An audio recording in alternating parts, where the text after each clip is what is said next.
I feel like the end of this month is just Yeezy, Yeezy, Yeezy, Yeezy, Yeezy. Jordan 1. What's up, everybody? I'm Seth Fowler, and this is Sit or Sell for the second half of November 2021.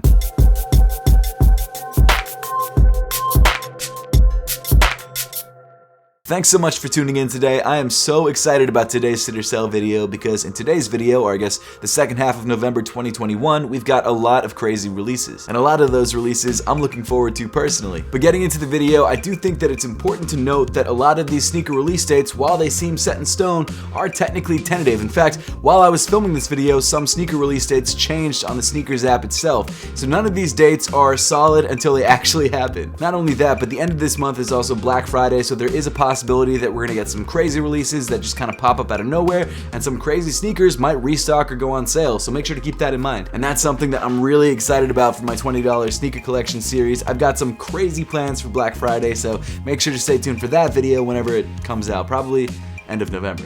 But jumping into the second half of the month, let's start things off on November 17th. So the first sneaker that we're covering in today's video kind of feels like that friend that texts you happy birthday like a month and a half after your birthday, and that's because this shoe is the Air Force 1 Halloween. That's right, we're getting a Halloween Air Force 1 17 days after Halloween, which means you can't wear it until next year. I mean, I guess you could wear it, and most people who buy it probably will because it's a black Air Force 1, but come on, Nike. Like, that sucks. Okay, to be fair, there was probably some supply chain issues, and there's a reason why it didn't release before Halloween, which I'm sure is what Nike originally intended, but for a sneaker like this, I feel like it's gonna be a hard sell. So the Halloween Air Force 1 lows come in a black leather upper with these eye details that I'm assuming are reflective, so you only see them when you hit the shoe with the flash. The shoe also features an orange sock liner, a white midsole, and an orange outsole. And even without knowing the name of this sneaker, I would immediately assume that this is a Halloween themed shoe. It's not a bad sneaker, I don't mind it, but the timing of this shoe is awful, and because of that, I think that the Halloween Air Force 1 lows will probably sit on shelves.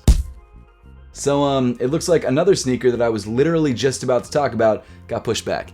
So now we're not talking about the goldenrod Nike Dunks because apparently they're not releasing in November anymore. Okay, so that one's off the list. Now let's talk about one of the weirdest collaborations I've ever seen in my life, and that's the Kerwin Frost Adidas Forum collaboration. So this Adidas Kerwin Frost collaboration features two different versions of the Adidas Forum, a high and a low, and both sneakers are pretty weird. So honestly, I kind of hate talking about stuff like this because there's this line that I really don't want to cross, and that's going from objectively talking about a sneaker into just straight talking, and I don't like talking, but this sneaker's weird, man. Now, to be fair, that might be the main objective of this collaboration, to be eye-catching and crazy and out there, and I honestly don't know anything about Kerwin Frost, so I don't want to go too hard on this collaboration. But let me start with the low-top version because the low-top version actually is not too bad. So the first sneaker in the collaboration is an Adidas Forum low and features three different cartoon animals on the side: a chipmunk, an alligator, and a crocodile, I think.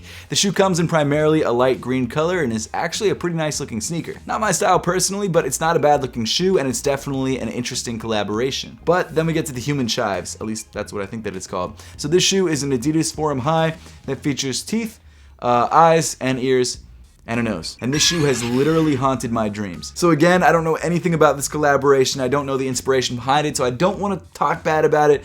I just will tell you that this is one of the weirdest sneakers I've ever seen, and I'm sure that was the point of this collaboration. I'm sure that's exactly what he was going for. But honestly, what the hell? What is this? So that's really all I gotta say about this. It's a weird collaboration, and because it's such a weird collaboration, and because I'm sure it's gonna be relatively limited, I would not be surprised if the Human Chives colorway sells out. I think the low top version, because it's not as weird, might not be as popular, even though it's a much more wearable shoe. So I'm gonna give the lower top, the Benchmates colorway, a sit. Maybe, because I don't know anything about Kerwin Frost. I don't know if he draws a big audience, so I'm giving that shoe a sit. But the Human Chives, because they're weird, and I think every sneaker reviewer out there is going to want to review a pair of these. I know I do. I think that shoe's going to sell, because I'm sure it's going to be very limited, and people want to wear weird shoes. And this is probably the weirdest shoe I've ever seen. So to sum up, Benchmates, sit. Human Chives, sell. Moving on to October 18th, we've got two different Nike ACG Air Moab colorways. The first colorway is the olive gray colorway that comes in, you guessed it, olive and gray. Actually, it looks kind of black in this promo image. And then the second one is the limestone colorway that comes in a light tan color accented by bright orange. So I'm actually a fan of Nike's ACG line. I think it's all really interesting stuff. And as someone who enjoys hiking, I don't go as much as I should, but I really enjoy doing it when I do it. ACGs are one of the main sneakers that I go with, and so I love whenever they release a new version because it's something that I would consider wearing and hiking in. Both of these sneakers are pretty decent looking, and they both look like they have some sort of Air Huarache inspiration. Overall, they're nice looking sneakers. I know that there's sort of a subculture that loves the Air Moab, so there's definitely people out there who are going to want to grab these sneakers on release day, but I think a majority of people aren't really going for these sneakers, so for that reason, I think both of these colorways will probably sit.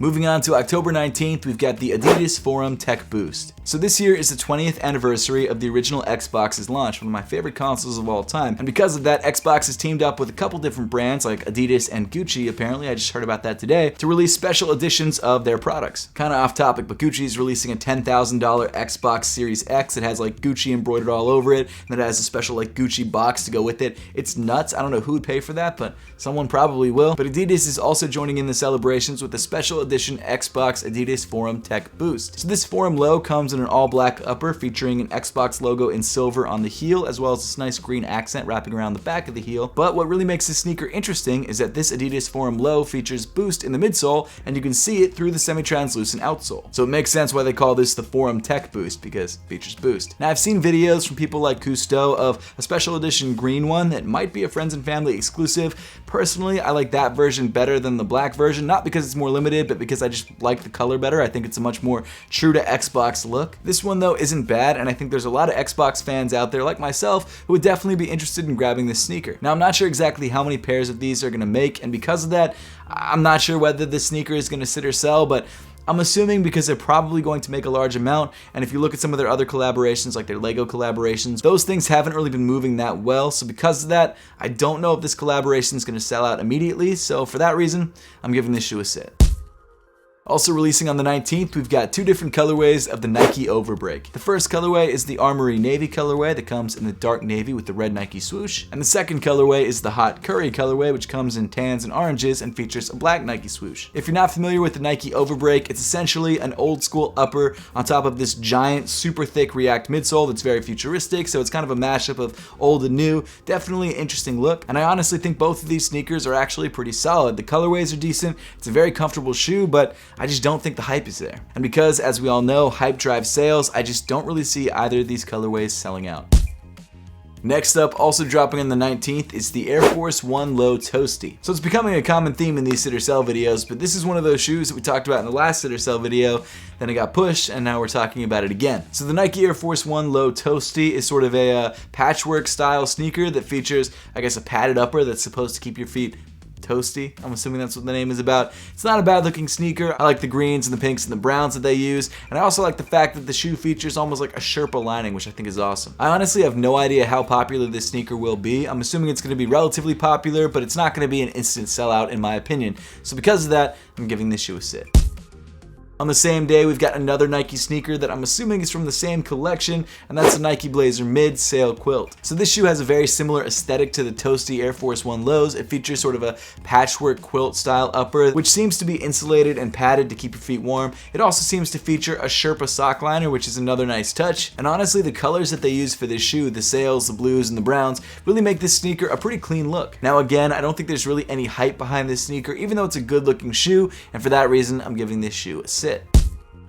And then rounding off November 19th, we've got the women's Nike Dunk High Gum Sail. So as you probably could have guessed, this shoe comes in a white leather upper accented by sail overlays and a gum outsole. And it's definitely one of the more simple Nike Dunk Highs to release in a while, but it's also one of the cleaner colorways. So this shoe is kind of weird to me. I usually love gum outsoles. I feel like they usually elevate the overall style of the sneaker. But in this case, I feel like it gives the shoe a little bit more of a outdoorsy sort of rugged look, rather than a more sporty basketball aesthetic, which is what the Nike Dunk used to be. So because of that, I'm personally not in love with this colorway, although I do think it's a good looking sneaker, and I think a lot of people are going to be into it. Now all of that said, this shoe is a Nike Dunk High, and we all know Nike Dunks are as popular as they've ever been, so because of that, this shoe is definitely going to sell out.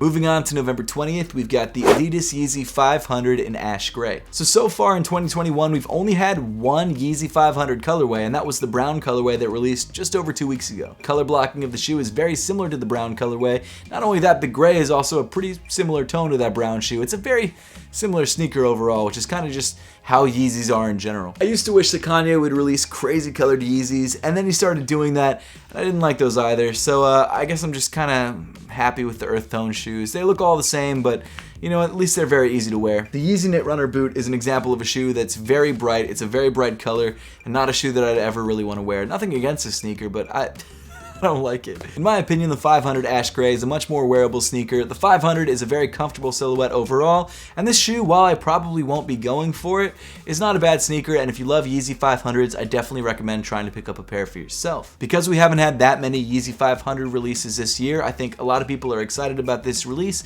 and for that reason, I'm giving this shoe a sell.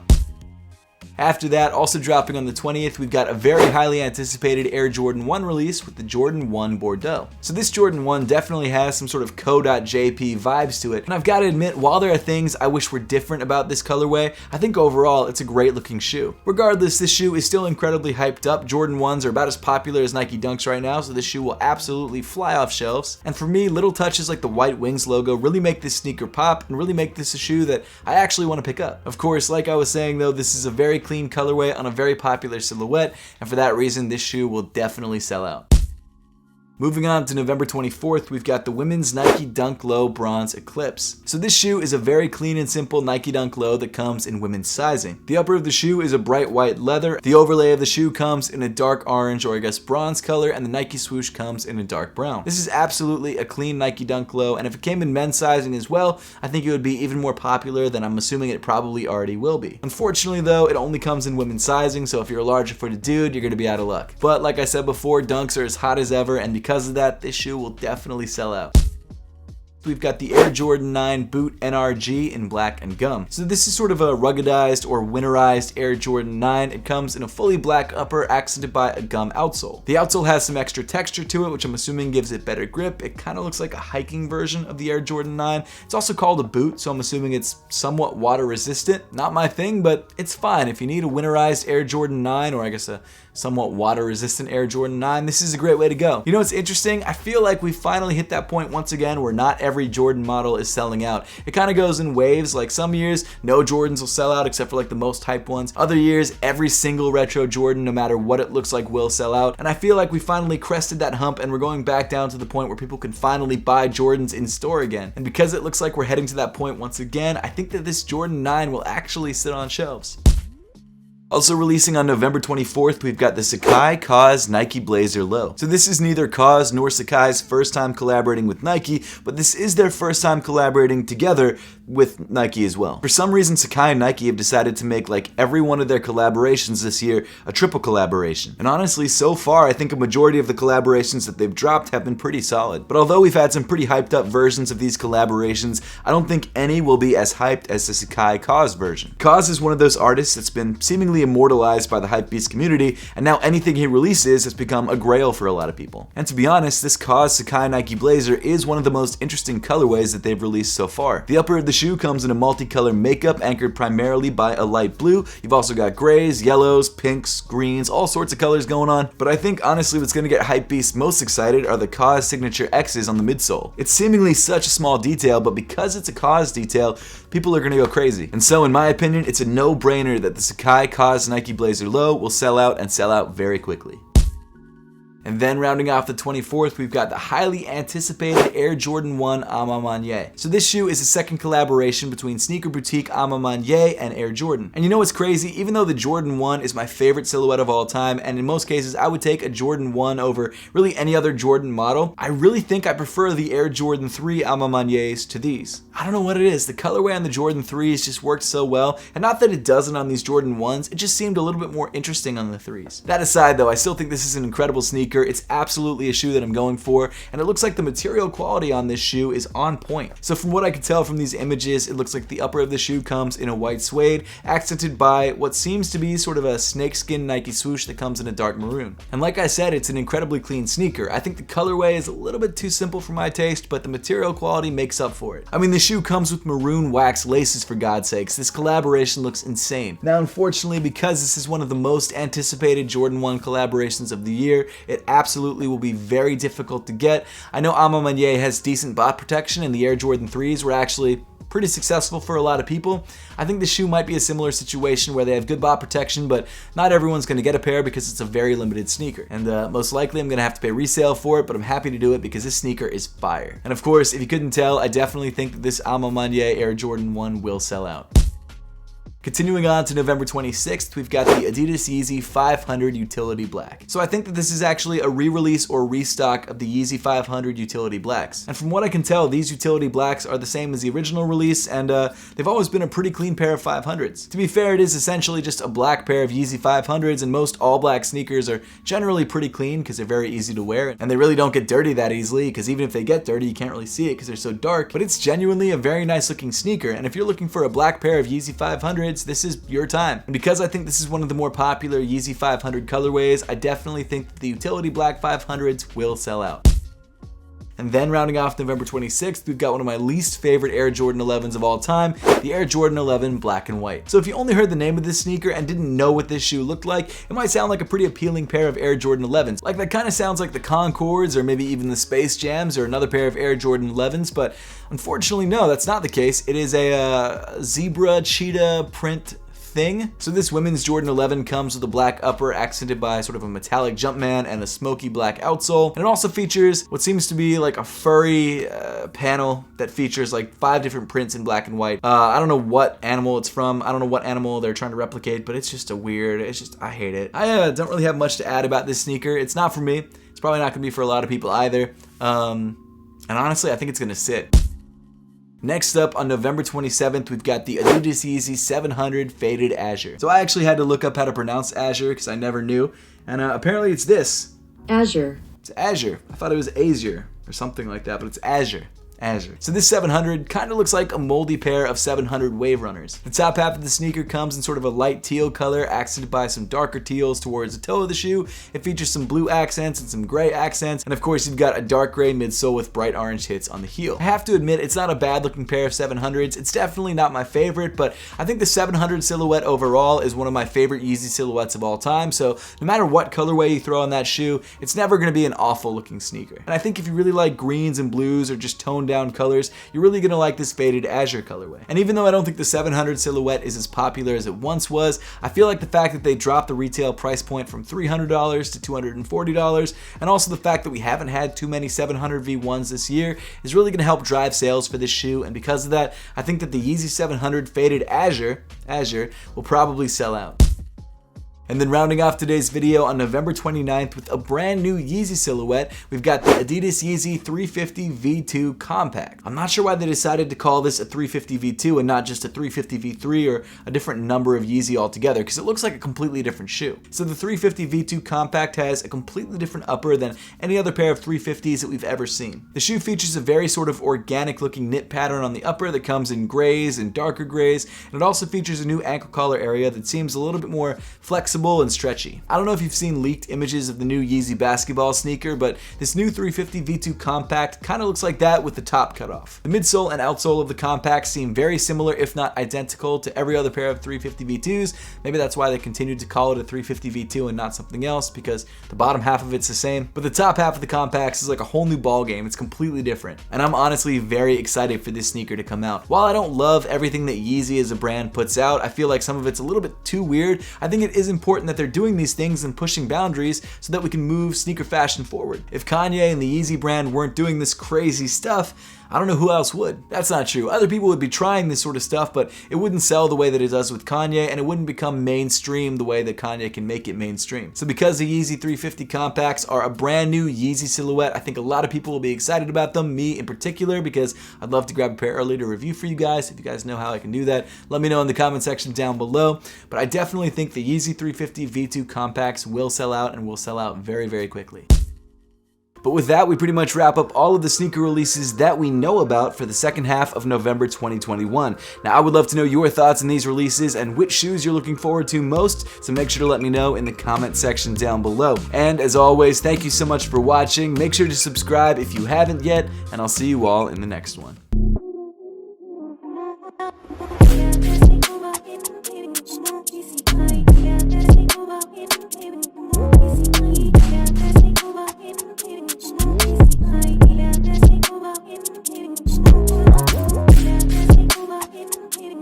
Easy.